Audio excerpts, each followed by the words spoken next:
Assalamualaikum warahmatullahi wabarakatuh. Perkenalkan, nama saya Aulia Nurul Hakiki. Nomor induk mahasiswa 1903 10 10 10 033. Mata kuliah Hukum Persaingan Usaha kelas A.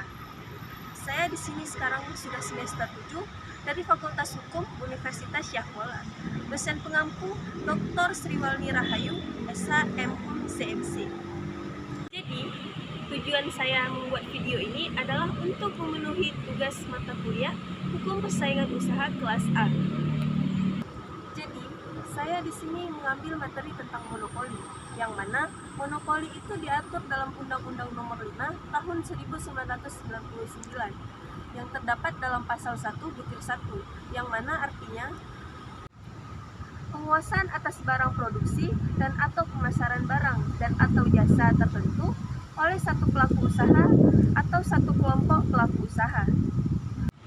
Monopoli juga diartikan sebagai keadaan bisnis yang dipegang secara penuh oleh satu perusahaan saja. Hal tersebut terjadi karena hanya perusahaan tersebutlah yang memiliki pelayanan yang dibutuhkan oleh banyak orang, sehingga menjadikan perusahaan tersebut tidak memiliki kompetitor lain dengan melakukan praktik monopoli. Maka perusahaan pun dapat mengambil keuntungan secara maksimal. Ada 3 cara dalam terjadinya monopoli. Yang pertama, ada monopoli by nature. Yang kedua, ada monopoli by law. Yang ketiga, ada monopoli by lisensi. Yang pertama, ada monopoli by nature, yang mana monopoli yang lahir dan tumbuh secara alamiah. Hal ini dapat terjadi karena perusahaan-perusahaan tersebut memiliki keunggulan dan kekuatan tertentu sehingga dapat menguasai pangsa pasar tersebut. Yang kedua, ada monopoli by law, yang mana monopoli ini terjadi karena memang dikehendaki oleh hukum, sebagaimana halnya yang ditentukan dalam pasal 33 Undang-Undang 1945 yang memberikan hak monopoli bagi negara untuk menguasai bumi dan air dan kekayaan alam yang terkandung di dalamnya, serta cabang-cabang produksi yang menguasai hajat hidup orang banyak. Yang ketiga, ada monopoli by lisensi, yang mana bentuk monopoli ini terjadi diperoleh melalui lisensi dengan menggunakan mekanisme kekuasaan. Pada kegiatan monopoli, hadirlah pasar monopoli, yang mana pasar monopoli itu sendiri adalah salah satu bentuk interaksi antara permintaan dan penawaran yang bercirikan hanya ada satu produsen atau produsen tunggal yang menghadapi banyak konsumen atau banyak pembeli. Adapun kegiatan yang dilarang dalam Undang-Undang Nomor 5 Tahun 1945. Yang pertama, ada monopoli. Yang kedua, ada monopsoni. Yang ketiga, ada penguasaan pasar. Yang keempat, ada persekongkolan. Yang mana ini diatur dalam pasal 17 ayat 1 Undang-Undang Nomor 5 Tahun 1999. Yang menentukan bahwa pelaku usaha dilarang melakukan penguasaan atas produksi dan atau pemasaran barang dan atau jasa yang dapat mengakibatkan terjadinya praktek monopoli dan atau persaingan usaha tidak sehat. Yang mana praktek monopoli itu adalah pemusatan kekuatan ekonomi oleh satu atau lebih pelaku usaha yang mengakibatkan dikuasainya produksi dan atau pemasaran atas barang dan atau jasa tertentu, sehingga menimbulkan persaingan usaha tidak sehat dan dapat merugikan kepentingan umum.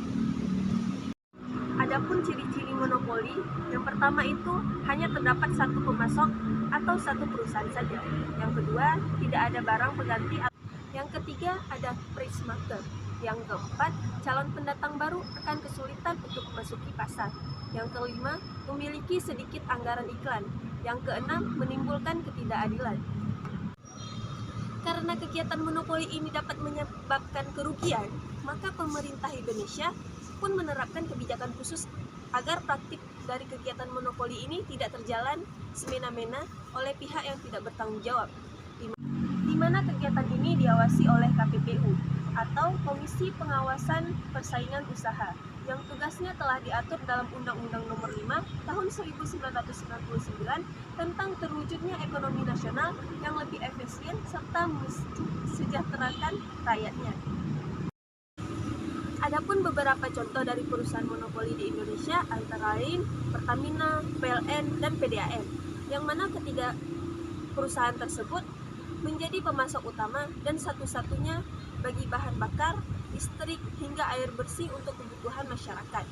Ketiga perusahaan di Indonesia tersebut merupakan perusahaan yang melakukan monopoli karena hukum atau undang-undang, sehingga pemerintahlah yang memiliki wewenang dan menentukan harga dari ketiga produk tersebut. Baiklah, usai kita mengetahui ciri-ciri dan contoh monopoli di Indonesia, tentu kita mengetahui bahwa monopoli banyak membawa kerugian bagi beberapa pihak, akan tetapi juga membawa dampak keberuntungan bagi pihak lainnya. Berikut saya akan memaparkan kelebihan dan kekurangan dari pasar monopoli. Yang pertama, kekurangan pasar monopoli. Kekurangan pasar monopoli dapat merugikan konsumen. Yang kedua, memicu kehadiran pasar gelap. Yang ketiga, memerlukan biaya yang besar. Yang kedua, ada kelebihan pasar monopoli, yang mana rendahnya tingkat kompetisi. Yang kedua, leluasa memasang tarif harga. Yang ketiga, inovasi berkelanjutan. Yang keempat, efisien terhadap kegiatan operasional perusahaan. Pasar monopoli yang pertama, merugikan konsumen. Seperti yang sudah dijelaskan dalam pengertian monopoli, karena praktek monopoli, konsumen menjadi tidak memiliki alternatif produk lainnya selain produk serta jasa yang telah disediakan oleh perusahaan yang melakukan monopoli tersebut. Akibatnya, konsumen pun merasa enggan untuk membeli produk serta jasa tersebut karena harga yang dibanderol oleh perusahaan terkadang naik hingga dinilai tidak masuk akal oleh konsumen. Yang kedua, memicu kehadiran pasar gelap, yang dimana pasar gelap tersebut akan menjual produk serupa dengan perusahaan monopoli, tetapi dijual atau didapatkannya secara ilegal. Yang ketiga, memerlukan biaya yang besar, yang mana kekurangan terakhir ini disebabkan oleh monopoli ialah memerlukan biaya yang besar, yang mana suatu perusahaan yang ingin melakukan monopoli maka harus memiliki biaya yang cukup besar, sehingga perusahaan tersebut harus mampu melakukan monopoli pasar dengan menggunakan teknologi terbaru sesuai dengan perkembangan zaman. Kedua, kelebihan pasar monopoli.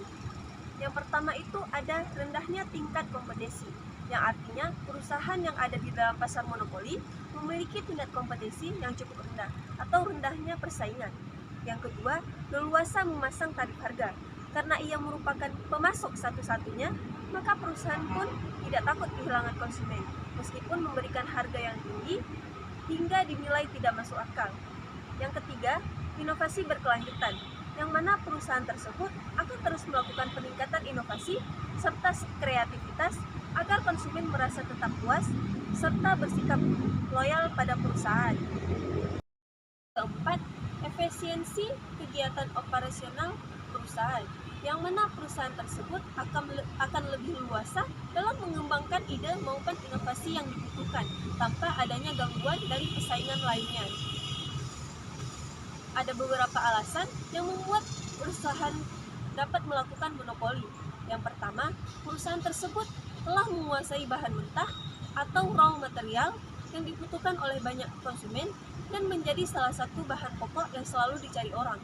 Yang kedua, perusahaan yang melakukan monopoli memiliki teknik produksi atau cara produksi yang tidak dimiliki oleh perusahaan atau kelompok lain, sehingga sangat mudah bagi perusahaan tersebut untuk mengelola serta memanfaatkan teknik produksi dengan baik demi menghasilkan suatu produk tertentu. Ketiga, perusahaan memiliki hak istimewa yang diberikan oleh pemerintah, contohnya seperti hak paten atas penemuan tertentu maupun lisensi. Contohnya hak paten yang dimiliki oleh Facebook ataupun Microsoft. Sekian pemaparan materi dari saya. Apabila ada kesalahan, mohon dimaafkan. Wabillahi taufiq wal hidayah. Wassalamualaikum warahmatullahi wabarakatuh.